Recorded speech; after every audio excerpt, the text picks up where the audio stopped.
সাহেব বলেছেন আমাদের এই এলাকার যারা কমিশনার এবং প্রাক্তন কমিশনার এবং এমএলএ, এই প্রাক্তন কমিশনার এবং 17 নম্বর ওয়ার্ডের কমিশনার সোমনাথ দে, যাকে আমি ফোন করে ডেকে নিয়েছিলাম, আমার মেয়ের যে মেয়ের সঙ্গে যে ঘটনা ঘটেছে, কী ঘটনা আমি তখন জানতাম না, যে ওরা অভিজ্ঞতা আছে, ওদের ডেকে নিয়ে যাই, কোনো সাহায্য আমি ওদের থেকে পাবো। এবং নির্মল ঘোষ তার সঙ্গে ছিলেন এবং আমাদের এলাকার এমএলএ, একটি কথা আমার সঙ্গে খরচা করেননি, কিন্তু এরা সন্দীপ ঘোষের সঙ্গে জুবলি বিল্ডিংয়ে 1.5 ঘন্টা ধরে মিটিং করেছেন। আমি জুবলি বিল্ডিংয়ে কোনোদিন আজ পর্যন্ত ঢুকিনি, আর আমি সন্দীপ ঘোষকেও চিনি না। এটা কোনো রাজনৈতিক দলের মুখপাত্র হয়ে ওনারা কথা বলছেন। 2:10 মিনিটে সোমনাথ দে কোর্টে হসপিটালে পৌঁছেছে। রাত্রি 7টার সময় আমার মেয়ের ডেড বডি গাড়ি নিয়ে ও আমার বাড়িতে ঢুকেছে। এই মধ্যে একটি কথা আমার সঙ্গে বলেনি। এবং নির্মল ঘোষ তার সঙ্গে ছিলেন এবং আমাদের এলাকার এমএলএ, একটি কথা আমার সঙ্গে খরচা করেননি। আরজিকর কাণ্ডে পানিহাটির তৃণমূল বিধায়ক ও তৃণমূল কাউন্সিলরের বিরুদ্ধে ফের চাঞ্চল্যকর অভিযোগ তুলল নিহত চিকিৎসকের পরিবার। 9 আগস্ট সকালে আরজিকর মেডিকেল কলেজের সেমিনার হল থেকে উদ্ধার হয়েছিল নিহত চিকিৎসকের মৃতদেহ। নিহতের পরিবার প্রথম থেকেই অভিযোগ করে আসছে, ওই দিন রাতে ভিড় সরিয়ে তাড়াহুড়ো করে তাদের মেয়ের মৃতদেহ সেখান থেকে বের করে দেওয়া হয়েছিল।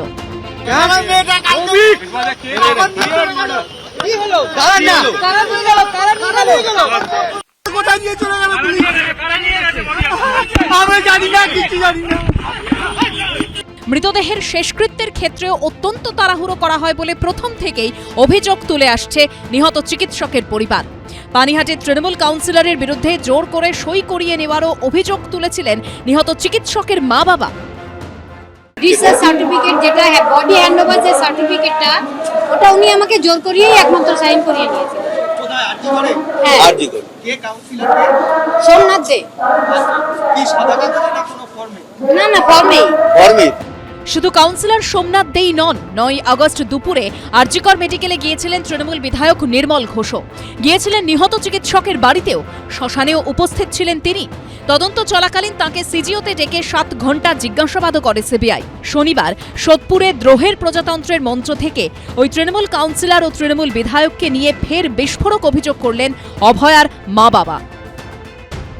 সাহেব বলেছেন আমাদের এই এলাকার যারা কমিশনার এবং প্রাক্তন কমিশনার এবং এমএলএ, এই প্রাক্তন কমিশনার এবং 17 নম্বর ওয়ার্ডের কমিশনার সোমনাথ দে, যাকে আমি ফোন করে ডেকে নিয়েছিলাম, আমার মেয়ের যে মেয়ের সঙ্গে যে ঘটনা ঘটেছে, কী ঘটনা আমি তখন জানতাম না, যে ওরা অভিজ্ঞতা আছে, ওদের ডেকে নিয়ে যাই, কোনো সাহায্য আমি ওদের থেকে পাবো। এবং নির্মল ঘোষ তার সঙ্গে ছিলেন এবং আমাদের এলাকার এমএলএ, একটি কথা আমার সঙ্গে খরচা করেননি, কিন্তু এরা সন্দীপ ঘোষের সঙ্গে জুবলি বিল্ডিংয়ে 1.5 ঘন্টা ধরে মিটিং করেছেন। আমি জুবলি বিল্ডিংয়ে কোনোদিন আজ পর্যন্ত ঢুকিনি, আর আমি সন্দীপ ঘোষকেও চিনি না। এটা কোনো রাজনৈতিক দলের মুখপাত্র হয়ে ওনারা কথা বলছেন। সন্ধ্যের পর মেয়ের মৃতদেহের ময়নাতদন্ত করানোর পিছনেও তৃণমূলের জনপ্রতিনিধিদের হাত রয়েছে বলে সন্দেহ প্রকাশ করছেন নিহত চিকিৎসকের বাবা। সেদিন সন্ধ্যার পরে পোস্টমর্টম হয়েছে, তার পেছনে এদেরও হাত আছে কিনা তা হচ্ছে আমার সন্দেহ হচ্ছে। এবং জজ সাহেব এখানে বলেছেন এটাও একটা ক্রিমিনাল অফেন্স, এরাও তথ্য প্রমাণ লোপাটের সঙ্গে যুক্ত, কেন এদের বিরুদ্ধে ব্যবস্থা নেওয়া হবে না? এই নিয়ে প্রতিক্রিয়া চাওয়া হলে এদিন পানিহাটির তৃণমূল বিধায়ক নির্মল ঘোষ বলেন, এ বিষয়ে কোনো মন্তব্য নেই। আমরা চাই দোষীরা সর্বোচ্চ শাস্তি পাক। তবে তার বিরুদ্ধে ওঠা সব অভিযোগ আগেই উড়িয়ে দিয়েছেন পানিহাটির তৃণমূল বিধায়ক। আমার এলাকার মেয়ে, আমার এলাকার ডাক্তার, আমার এলাকা সব আমি নিজের নৈতিক দায়িত্ব পালন করতে গিয়েছি। এদিকে অভয়ার পরিবার অভিযোগের আঙুল তুলেছে নিহত চিকিৎসকের প্রতিবেশী ও প্রাক্তন কাউন্সিলর সঞ্জীব মুখোপাধ্যায়ের দিকেও। দেহ উদ্ধারের দিন নির্যাতিতার পরিবারের সঙ্গে তিনিও হাসপাতালে গিয়েছিলেন।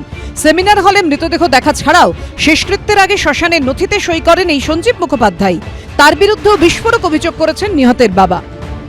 যখন রাত্রি 9টা 10:30টার সময় আমার মেয়ের ডেড বডি যখন আমার ঘরে ছিল, তখন ডিসি নর্থ আমাকে যখন টাকা দিতে নিয়ে এসেছিল, এবং সঞ্জীব মুখার্জি নিজে ডিসি নর্থকে ঘরে নিয়ে এসেছিল টাকা দেওয়ার জন্য। অভয়ার পরিবারের সন্দেহের তীর যখন সঞ্জীব মুখোপাধ্যায়ের দিকেও, তখন একটি ভিডিও দেখিয়ে তার বিরুদ্ধে ওঠা অভিযোগ পুরোপুরি অস্বীকার করেছেন সঞ্জীব মুখোপাধ্যায়। সবাই ঢুকতে পারবে, বাবা কাকা ঢুকতে পারবে না, বাবা কাকা ঢুকতে পারবে না, আমার সন্তান আমরা। হ্যাঁ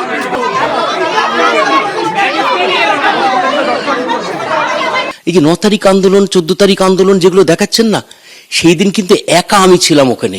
অসহায় বাড়ির লোককে একটা ঘরে ঢুকিয়ে রেখেছিল। আমি যাওয়ার পরে যে চিৎকার, অশান্তি আর আন্দোলন করলাম, তার একটা দুটো ভিডিও ক্লিপ আছে। দাবির পাল্টা দাবি, কিন্তু চিকিৎসককে ধর্ষণ ও খুনের সুবিচার মিলবে কবে? সমীরণ পালের রিপোর্ট, এবিপি আনন্দ।